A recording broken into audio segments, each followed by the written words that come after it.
Imagine a sound so mournful it slices through the silence of the Irish night, a piercing, unearthly cry that makes the very air tremble.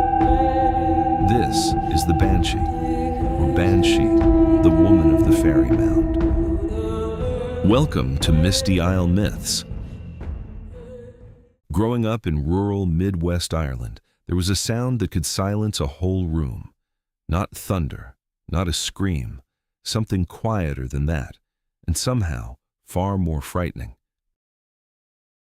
I remember being a kid, sitting in the background while the adults talked, usually after someone in the area had died. And sooner or later, someone would lower their voice and say it. "Did you hear she was heard before he passed?"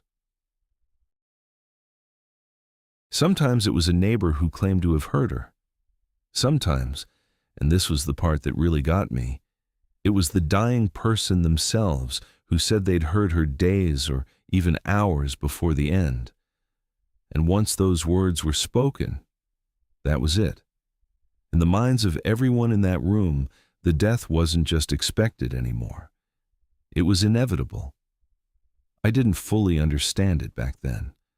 I was just a kid playing in the corner, half listening. But I understood the feeling in the room, that mix of sadness and quiet certainty, like something ancient had just confirmed what everyone already feared. It wasn't just my house either.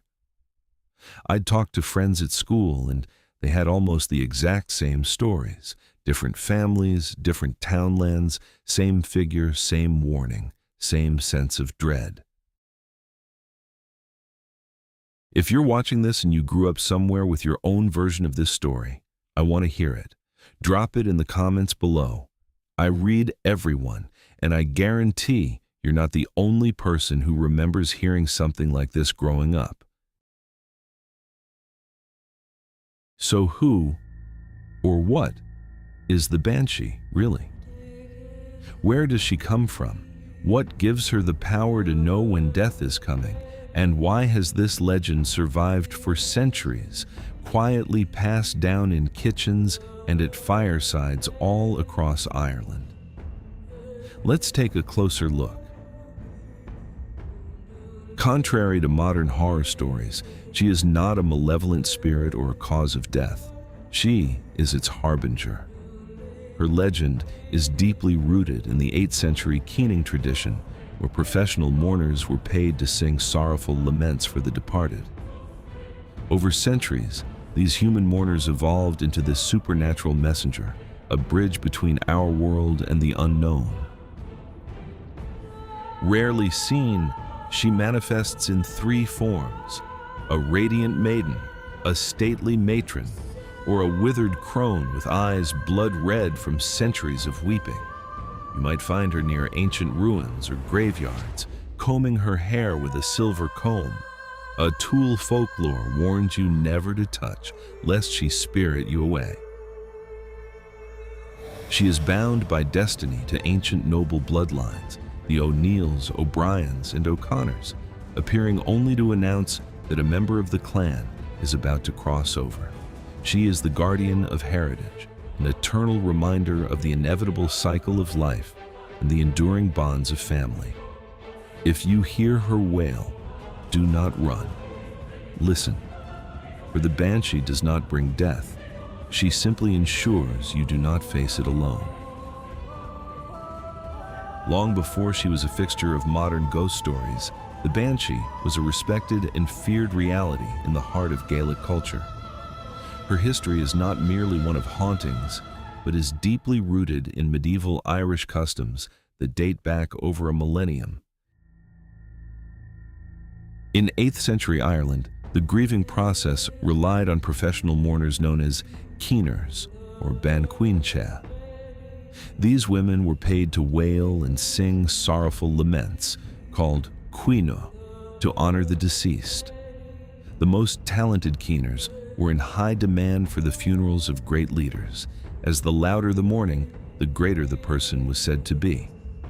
Over centuries, the Banshee emerged as the supernatural evolution of this custom, a fairy woman whose lament was more perfect and more terrifying than any human voice. This spirit did not wail for just anyone. Originally, the Banshee was said to attend only the pure Milesian stock of Ireland, the ancient Noble Bloodlines of the land. These families were identified by names typically beginning with O or Mac, signifying a native Gaelic origin. We know her legend is ancient because it was etched into history long ago. Written accounts of the Banshee date as far back as the year 1380 and the triumphs of Turlough. From the funeral fires of the 8th century to the ancient noble halls, the Banshee remains the ultimate guardian of Irish heritage. She is the mournful messenger of the final hour, ensuring that for the ancient families of Ireland, no death ever goes unlamented.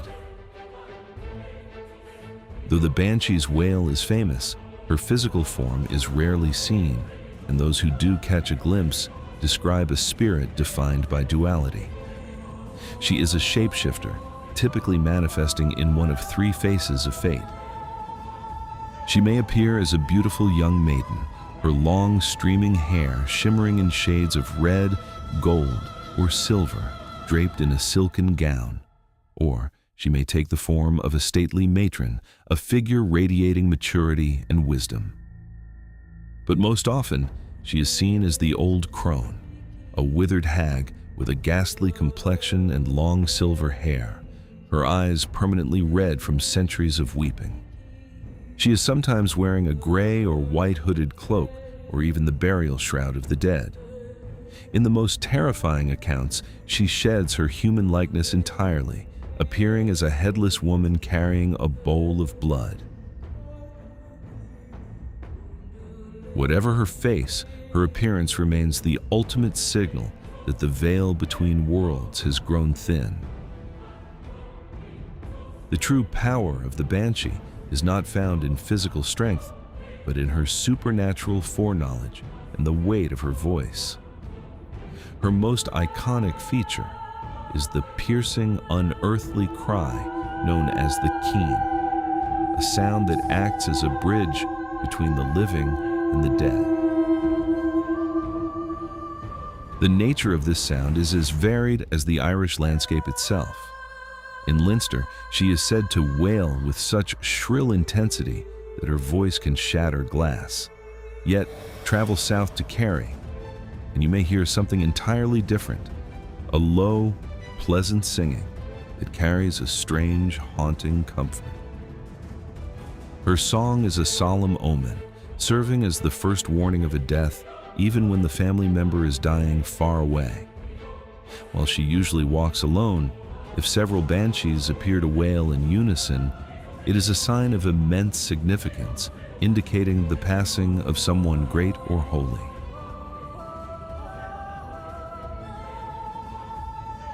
When she is not wailing, she is often seen combing her long, flowing hair with a silver comb. But folklore offers a dire warning to any who cross her path. Never pick up a comb found on the ground. To take it is to invite the spirit to follow you home, or worse, to allow her to spirit you away into the mists of the other world forever.